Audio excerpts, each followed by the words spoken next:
Survive करवा सकता है जब एनवायरमेंटल चेंजेस आ रहे होते हैं, क्योंकि जो मैनेजमेंट होता है वो एक ऑर्गेनाइजेशन को अडेप्ट करवा देता है अपने एनवायरमेंट चेंजेस के हिसाब से। अगर हम अपने एनवायरमेंट के हिसाब से चेंज न हो, जिसका अगर हम एग्जांपल लें तो जैसे कुछ सालों पहले जब एंड्रॉइड की डिमांड थी स्मार्टफोन्स में, तब नोकिया ने विंडोज फोन्स ही लॉन्च किए, एंड्रॉइड पर शिफ्ट नहीं हुआ। तो वो एक तरीके से एनवायरमेंटल चेंजेस के हिसाब से अपने फोन्स को अडॉप्ट नहीं कर पाया, उनमें एंड्रॉइड नहीं ला पाया। इसी के कारण यही एक रीजन बना नोकिया के फेल होने के लिए। और अब कुछ टाइम बाद वो फिर अपने फोन्स में एंड्रॉइड लेकर आया है और उसने और एनवायरमेंट के हिसाब से अपने प्रोडक्ट्स में चेंजेस लेकर आया है। तो इसीलिए एक ऑर्गेनाइजेशन का डायनामिक होना बहुत जरूरी होता है। पर जो एम्प्लॉयज होते हैं एक ऑर्गेनाइजेशन के, वो जनरली रेजिस्टेंट होते हैं इन चेंजेस के लिए, क्योंकि वो जो पहले काम कर रहे हैं, अगर उन्हें एनवायरनमेंट के हिसाब से चेंज हो रहा है तो उन्हें अपने काम करने का तरीका भी बदलना पड़ता है। तो इसीलिए एम्प्लॉयज को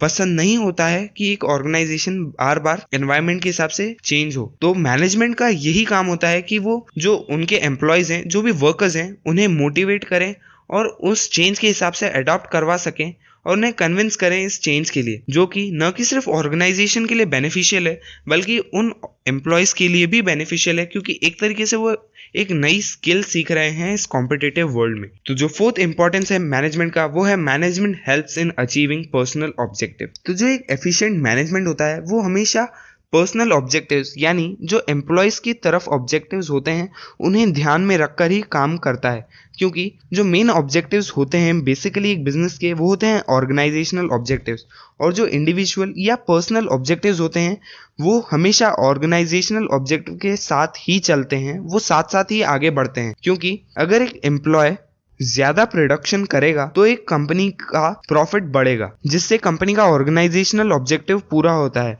और अगर एक कंपनी का प्रॉफिट बढ़ रहा है तो वो अपने एम्प्लॉयज को ज्यादा सैलरी पे करेंगे, जिससे कि उस एम्प्लॉय का पर्सनल ऑब्जेक्टिव पूरा हो रहा है। इसीलिए जो पर्सनल ऑब्जेक्टिव्स और ऑर्गेनाइजेशनल ऑब्जेक्टिव्स होते हैं वो हमेशा एक साथ ही चलते हैं। इसीलिए एक एफिशिएंट मैनेजमेंट को पर्सनल ऑब्जेक्टिव्स को ध्यान में रखकर ही काम करना चाहिए। जो फिफ्थ और लास्ट पॉइंट है इंपॉर्टेंस ऑफ मैनेजमेंट का, वो है management helps in development of society. जो भी मैनेजमेंट वर्क्स होते हैं वो हमेशा सोसाइटी को ध्यान में रखकर ही किए जाते हैं, और वो सोसाइटी को इंपॉर्टेंस देते हैं, उनके रूल्स को इंपॉर्टेंस देते हैं। और जो मैनेजमेंट होता है वो इंश्योर करता है कि वो डिफरेंट ग्रुप्स ऑफ पीपल को सेटिस्फाई कर सके, उनके पर्सनल ऑब्जेक्टिव्स को पूरा कर सके, जैसे कि एम्प्लॉयज, कस्टमर्स, सप्लायर्स एक्सेट्रा। और वो ऐसा कैसे कर सकता है? जैसे कि वो अपने प्रोडक्ट्स की क्वालिटी बढ़ा दे, वो अपने एम्प्लॉयज को ज्यादा सैलरी पे करे, वो एम्प्लॉयमेंट अपॉर्चुनिटीज जनरेट करे। इस तरीके से वो सोसाइटी को हेल्प कर सकता है, और इसी तरीके से एक सोसाइटी का डेवलपमेंट होता है। और अगर एक इंडस्ट्री अपने प्रोडक्शन को बढ़ा रही है तो वो एक तरीके से इस कंट्री का जीडीपी भी इंक्रीज कर रही है, वो अपने ग्रोथ ऑफ नेशन में भी कंट्रीब्यूट कर रही है। तो इसीलिए एक तरीके से वो हमारी सोसाइटी को भी डेवलप कर रहा है। तो इसी के साथ खत्म होती है ये वीडियो, जिसमें हमने ऑब्जेक्टिव्स ऑफ मैनेजमेंट और इंपॉर्टेंस ऑफ मैनेजमेंट